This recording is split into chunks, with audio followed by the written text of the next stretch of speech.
வணக்கம். உங்களுக்காக ராஜா ஆன்மீகத்திலிருந்து இந்த காணொலியில தை அமாவாசையோட சிறப்பும் எந்த நாள்ல எந்த நேரத்துல வருது அப்படின்ற ஒரு கண்ணோட்டத்தை தான் பார்க்க போறோம். முதல்ல அமாவாசை அப்படின்னு என்பது என்னன்னா, சூரியனும் சந்திரனும் நேர்கோட்டில் இருப்பதுதான் அமாவாசை அப்படின்னு சொல்லுவாங்க. அதில் நிலவு முழுசா தேஞ்சு டார்க் மூன் அப்படின்னு சொல்லுவாங்க இல்லைங்களா, அதுதான் நம்ம அமாவாசைன்னு சொல்றோம். இது இயற்கையில அமையக்கூடிய ஒரு விஷயம். அது இல்லாம ஏன் சந்திரன் நமக்கு தேஞ்சிட்டு இருக்காரு அப்படின்னு சொல்லிட்டு ஒரு சின்ன கதை மட்டும் உங்களுக்கு சொல்லிடுறேன். அது சந்திரன் ரொம்ப அழகான கிரகங்கள்லயே ரொம்ப அழகானவர் அப்படின்னு சொல்லிட்டு ஒரு அகங்காரம்.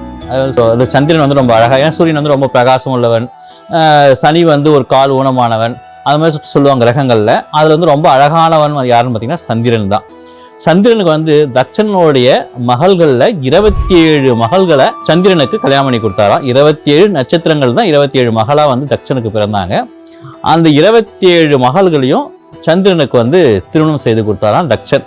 அதுல 27 மனைவிகள் இருந்தாலுமே ரோஹிணின்ற நட்சத்திரம், அதாவது ரோஹிணின்ற மனைவிக்கு மேல மட்டும்தான் சந்திரன் அதிகமா பாசம், காதல், அன்பு எல்லாம் வச்சிருந்தாராம். மற்ற 26 பேருக்கு அந்த அளவுக்கு நம்ம சந்திரன் கண்டுக்கிறது இல்லையா. அதனால என்ன பண்ணாரு, மற்ற 26 பேரும் தன்னுடைய தந்தையாகிய தட்சனிடம் முறையிட்டாங்களாம். ரோஹிணி மேல மட்டும்தான் அவர் பாசமா இருக்காரு, மற்ற எங்க மேல யார் மேலேயும் பாசமா இருக்கிறது இல்லை அப்படின்னு சொல்லிட்டு கஷ்டப்படும் போது, அவனுக்கு அவ்வளோ அழகா இருக்கிறதா தானே அவனுக்கு அந்த எண்ணம், அவனுக்கு ரோஹிணி மேல மட்டும் பாசமா இருக்கிறதுக்கு அதுக்கு என்ன பண்றான் பாரு, அவனுடைய அழகை குன்ற வச்சிடறேன், அதாவது அழகே இல்லாம பண்ணிடுறேன் அப்படின்னு சொல்லிட்டு தட்சன் சொல்லும் போது அந்த சாபத்தை ஏத்துக்கிட்டு சந்திரன் என்ன பண்ணுவார்னா, அவருடைய பிரகாசத்தை ஃபுல்லாவே போயிடுமா. பிரகாசம்லாம் போயிட்டு அப்படின்னா நம்மளுடைய சக்தி உடம்புல போயிடுச்சு அப்படின்னா எப்படி இருக்கும், அப்படியே சொங்கி விழுந்துருவோம் இல்லையா. அந்த மாதிரி சந்திரன் ரொம்ப பிரகாசம் இல்லாத, ரொம்ப சக்தி இழந்து ரொம்ப சோகமா இருந்தாராம். அப்போ இதுக்கு என்ன வழி அப்படின்னு சொல்லிட்டு கேட்கும்போது எல்லாரும் சிவனை நோக்கி நீ தவம் இரு, கண்டிப்பா உனக்கு அதுக்கு விடிவு கிடைக்கும் அப்படின்னு சொல்லிட்டு சொல்லுவாங்களாம்.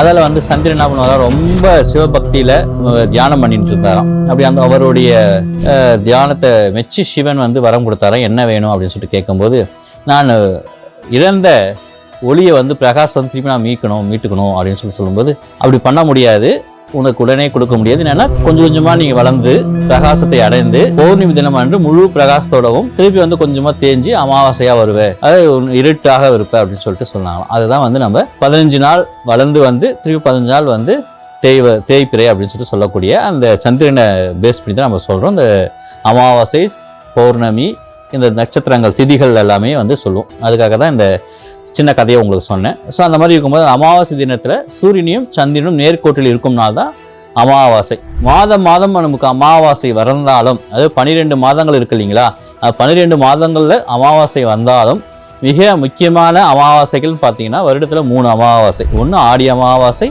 ஒன்று புரட்டாசி மாலி அமாவாசை மற்றும் தை மாதம் வரக்கூடிய அமாவாசை. ஏன் தை மாதம் அவ்வளோ சிறப்பு அப்படின்னா, அம்மாவுடைய வயிற்றுல குழந்தை இருக்குது அப்படின்னா 10 மாதம், அந்த 10 மாதம் நிறைவடைந்தால் தான் அந்த குழந்தை முழு வளர்ச்சி அடைஞ்சு நம்ம கையில் குழந்தையா வரும். அதுக்காக தான் அந்த 10 மாதம், தமிழ் மாதங்களில் சித்திலிருந்து ஆரம்பித்தோம் அப்படின்னா தை மாதம் உங்களுக்கு 10வது மாதம் நிறைவான மாதங்கள் சொல்லுவாங்க. அது இல்லாமல் ரிஷிகள் முனிவர்களுக்கு எல்லாமே இந்த தை மாதம் காலை பொழுது நம்ம ஒரு பூஜை செய்கிறோம் அப்படின்னா அந்த காலை பொழுதுல செய்யும் போது தான் நமக்கு அந்த பலன் கிடைக்கும் அப்படின்னு சொல்லுவாங்க. அதனால இந்த அமாவாசை, தை அமாவாசை காலை பொழுது அப்படின்னு சொல்லிட்டு எண்ணிக்கொண்டு இந்த பூஜையை செய்கிறோம். அது இல்லாமல் தை மாசத்துல இன்னொரு சிறப்பு என்ன அப்படின்னு பார்த்தீங்கன்னா, நீங்க கேள்விப்பட்டிருப்பீங்க சுப்பிரமணி பட்டர் திருக்கடையூர் அப்படின்னாலே எல்லாருக்கும் ஞாபகம் வருது அபிராமி பட்டர் அப்படின்னு சொல்லக்கூடிய சுப்பிரமணி அப்படின்ற பட்டர் தான் நமக்கு பிற்காலத்தில் அபிராமி பட்டரா மாறினார். அவர் எந்த நேரமும் சக்தியோடைய ஈடுபாடுலேயே இருப்பார், அபிராமி மேலேயே தானத்தில் இருப்பார்.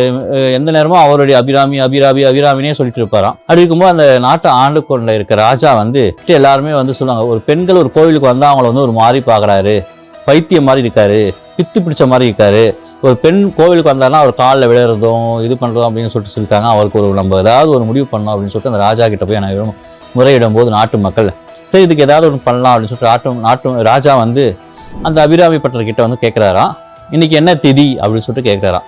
ஆக்சுவலாக அதுக்கு தை அமாவாசை திதி, ஆக்சுவலாக இன்னைக்கு பௌர்ணமின்னு சொல்லிட்டாராம். ஏன் அப்படின்னா எதிர்க்கு அபிராமி இருந்தா அந்த அபிராமியுடைய பிரகாசத்தில் இன்னைக்கு பௌர்ணமி திதி அப்படின்னு சொல்லிட்டாராம். உடனே அந்த தியானத்துல கலைஞ்சதுக்கு அப்புறம் ராஜா வந்திருக்காருன்னு சொல்லும் போது எல்லாரும் இவர் வீழ்ச்சி பார்க்கறாரா அபிராமி பட்டர், நீ சேர்ந்தது சரியா, இன்னைக்கு அமாவாசை தேதி அன்று பௌர்ணமி தேதின்னு சொல்லிவிட்டாயே, இன்னைக்கு உன்னால பௌர்ணமி காமிக்க முடியுமா அப்படின்னு சொல்லிட்டு அந்த ராஜா கேட்டாரோ அபிராமி பட்டர் கிட்ட. கண்டிப்பா உங்களுக்கு இன்னைக்கு என்னுடைய அன்னை உங்களுக்கு பௌர்ணமியை வானத்துல காமிப்பா அப்படின்னு சொல்லுவாங்களாம். அன்னைக்கு இரவு பொழுது 6 மணி வருது. ஒரு நெருப்புலாம் கீழே வச்சுட்டு அதுக்கு மேலே அவர் நிற்க வைக்கிறாங்க. ஏன் அப்படின்னா இன்னைக்கு உனக்கு நீ பௌர்ணமி வரல அப்படின்னா அந்த தீக்கு நீ இரையாகுவ அப்படின்னு சொல்லிட்டு அந்த ராஜா வந்து கட்டளையிட்டாரு. அப்படி இருக்கும்போது 78 ஸ்லோகங்கள் அபிராமி அந்தாதின்னு சொல்லக்கூடிய அந்தாதி அப்படின்னா எந்த வார்த்தைகள்ல முடியுதோ அந்த வார்த்தை வந்து அந்த அர்த்தோடைய ஸ்லோகத்துக்கு முதல் வார்த்தையா இருக்கும். அதுதான் அபிராமி அந்தாதி. அது இல்லாம ஒரு வார்த்தை வந்த வார்த்தை மறு வார்த்தை அந்த அபிராமி அந்தாதியில வராது. அதுக்குதான் அந்தாதி அப்படின்னு சொல்லக்கூடிய ஒரு ஸ்லோகம் சுவாமியோடைய துதி. அந்த அபிராமி அந்தாதியை வந்து 78 அந்தாதி பாடினாராம். பாடி முடிச்சுட்டு அவருடைய வயது வந்து 79 அப்படின்னு சொல்லிட்டு குறிப்பிடுறாங்க. அதால் 79வது ஸ்லோகம் பாடும்போது அம்பாள் தன்னுடைய காதில் இருக்க காது அணியை வந்து வானத்துல வீசுறாங்க. அந்த வீசின வேகத்துல அந்த பெரிய ஒரு பௌர்ணமி நாளா அதாவது தான் வந்து நம்ம அமாவாசையா இருந்தாலும் தை அமாவாசை அப்படி பௌர்ணமியும் சேர்ந்து வர மாதிரி ஒரு திதி இல்லையா, அதனால தான் வந்து தை அமாவாசை ரொம்ப சிறந்தது அப்படின்னு சொல்லுவாங்க. அந்த பௌர்ணமி பார்த்தோன்னே அனைவருமே வந்து அவருடைய காலில் விழுந்து ஆசீர்வாதம் வாங்கினாங்க. அந்த ராஜாவும் வந்து அதுக்கப்புறமா தான் அதை பற்றி புரிஞ்சுக்கிறதா சொல்லுவாங்க. அதனால தான் திருக்கடையூரில் இன்றைக்கும் வந்து தை அமாவாசை அணி அந்த திருவிழா நடக்கும் ஆகாயத்தில் பௌர்ணமி வர மாதிரி. ஸோ இந்த மாதிரி இந்த அளவுக்கு சிறப்பு வாங்கி வாழ்ந்த தை அமாவாசை அன்று அப்படின்னா நம்ம என்ன பண்ணணும் அப்படின்னு சொல்லிட்டு கேட்டிங்க அப்படின்னா, நம்ம முன்னோர்கள் தாய் தந்தை இழந்தவர்கள், நம்மளுடைய மூதாட்டிகள் அப்பாவுடைய அப்பா அம்மா அவங்களுடைய அப்பா அம்மா அப்படின்னு சொல்லக்கூடிய அவங்களுக்குலாம் வந்து இந்த அமாவாசை திதி அன்று தான், அதாவது ஆடிய அமாவாசை அன்னைக்கு பூலோகத்தில் வரதா ஒரு புராணங்கள் சொல்லுது. முடிச்சுட்டு நம்ம திருப்பி வழி அனுப்பி வச்ச நாள் வந்து தை அமாவாசை. அதாவது அவங்களுக்கு வந்து தேவையான சாப்பாடுனா பிண்டங்கள் சொல்லுவாங்க இல்லையா, தை அமாவாசை திதி கொடுத்தோம் அப்படின்னா அந்த பிண்டங்கள் கொடுப்போம். இல்லை அப்படின்னா சில பேர் வந்து வீட்டில் வந்து முடியாதவர்கள் இருந்தா அப்படின்னா அவங்களுடைய புகைப்படத்துக்கு முன்னாடி வந்து அவங்களுக்கு பிடித்த பதார்த்தங்கள் இனிப்பு வகைகள் அந்த மாதிரி வகைகள்லாம் செய்து வச்சு அவங்களுக்கு தீபாதனை பண்ணி அவங்களுக்கு வந்து சாப்பாடு கொடுத்தோம் அப்படின்னா அவங்க வந்து முழு திருப்தியோட திருப்பியும் வந்து விண்லோகம் செல்வாங்க அப்படின்னு சொல்லிட்டு நம்ம ஐதீகம் சொல்லுது. இதுதான் தை அமாவாசைக்குரிய இது. அது இல்லாமல் பசுக்கு வந்து அகத்திக்கீரை கொடுக்கலாம் அப்படின்னு சொல்லிட்டு சொல்லுவாங்க. ஏன்னா எதுவுமே முடியல, என்னால் ரொம்ப வயசாகிடுச்சு, என்னால் சாப்பாடு செஞ்சு படைக்க முடியல, திதி போய் ஏறி குளக்கரையில் கொடுக்க முடியல. அதாவது வந்து திதி பார்த்திங்கன்னா இந்த ராமேஸ்வரம் நதிகள் கூடக்கூடிய கன்னியாகுமரி, பவானி, திருச்செந்தூர் இந்த கடல் ஓரம் உள்ள தான் கொடுத்தோம் அப்படின்னா அதோடைய பலன் வந்து ரொம்ப அதிகம் அப்படின்னு சொல்லிட்டு சொல்லுவாங்க. அதெல்லாம் கடல் ஓரமாக நம்ம திதி கொடுப்போம். ஸோ அது மாதிரி கொடுக்க முடியல அப்படின்னா ஒரு பசு ஓட்டிட்டு வந்து அவங்களுக்கு ஒரு அகத்திக்கீரை கொடுத்தாலே அந்த பலன் நம்ம வந்து அடையலாம் அப்படின்னு சொல்லிட்டு புராணங்கள் சொல்லுது. சரி, ஓகே, இதெல்லாம் சொல்லிட்டீங்க, இந்த வருஷம் தை அமாவாசை என்னைக்கு அப்படின்னு சொல்லிட்டு கேட்கறது நல்லா தெரியுது எனக்கு. அதாவது ஜனவரி மாதம் 29ஆம் தேதி, கரெக்டா 29ஆம் தேதி புதன்கிழமை இந்த வருஷம் வருதுங்க தை அமாவாசை. தை 16 29/1/2025 புதன்கிழமை நமக்கு காலையிலலாம் வந்து அதாவது முன்னால் சாயங்காலம் 8:10 ஸ்டார்ட் ஆகிடுது. அதாவது 28ஆம் தேதி. ஸோ அன்றைக்கி இரவு 29ஆம் தேதி 7:30 மணி வரைக்கும் அமாவாசை இருக்குது நமக்கு, அமாவாசை தேதி.